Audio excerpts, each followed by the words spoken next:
అందరికీ నమస్కారం అండి. స్వాగతం, సుస్వాగతం మన ఛానల్‌కి. ఈరోజు వీడియోలో 2026 సంవత్సరము జూలై నెలలో నిజ జ్యేష్ఠ మాసంలో సంకటహార చతుర్థి ఏ రోజున వచ్చింది?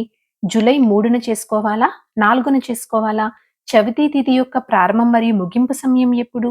ఈ నెలలో ఆ గణనాథుని కొలిచేటువంటి నామం పేరు, పీఠం పేరు ఏమిటి?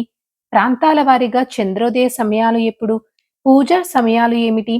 ఇలా ప్రతి ఒక్క దాని గురించి క్షుణ్ణంగా ఇప్పుడు ఈ వీడియో ద్వారా తెలుసుకుందామండి.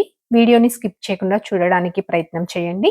ఈ రోజున విఘ్నహర్త అంటే అడ్డంకులను తొలగించేవారుగా పిలువబడే గణేశుణ్ణి పూజిస్తారు.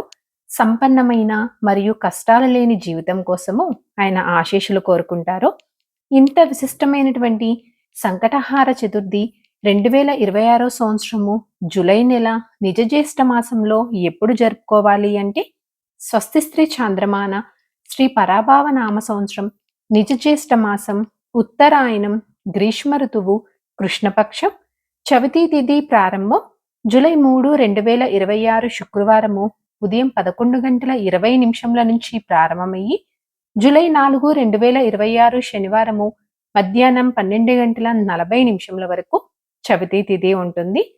పంచాంగం ప్రకారము 2026 సంవత్సరము జూలై నెల నిజ జ్యేష్ఠ మాసంలో సంకటహార చతుర్థిని నిర్వహించుకోవాల్సినటువంటి తేదీ జూలై 3 శుక్రవారం రోజున ఆచరించాలి.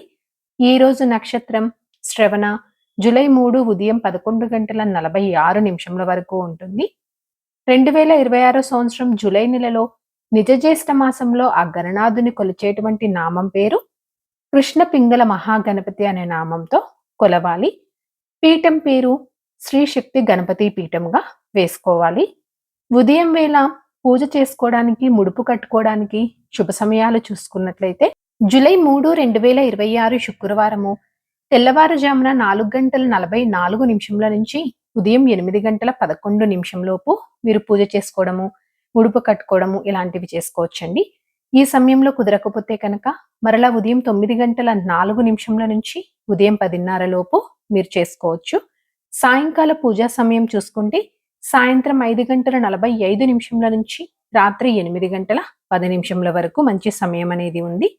చంద్రోదయ సమయము రాత్రి 9:27 ప్రాంతాల వారీగా చంద్రోదయ సమయాలు చూసుకున్నట్లయితే హైదరాబాద్ రాత్రి 9:29 విజయవాడ 9:19 విశాఖపట్నం 9:10 కాకినాడ 9:13 రాజమండ్రి 9:15 ఢిల్లీ 9:45 బెంగళూరు 9:25 ముంబై 9:51 చెన్నై 9:14 పూణే 9:46 ఇవే కాకుండా మీ ప్రాంతాన్ని బట్టి మీకు ఏదైనా చంద్రోదయ సమయాలు కావాల్సి వస్తే ఒకసారి కామెంట్ రూపంలో తెలియచేయండి. మీకు సమాధానం అనేది కామెంట్ రూపంలో అందిస్తాను.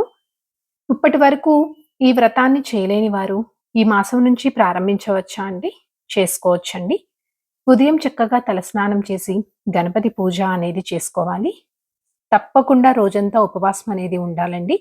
సాయంత్రము తిరిగి మరలా గణపతికి పూజ అనేది చేసి చక్కగా నైవేద్యంగా కుడుములు, మోదకాలను సమర్పించి చక్కగా చంద్రునికి ఆర్ఘ్యం అనేది సమర్పించాలండి.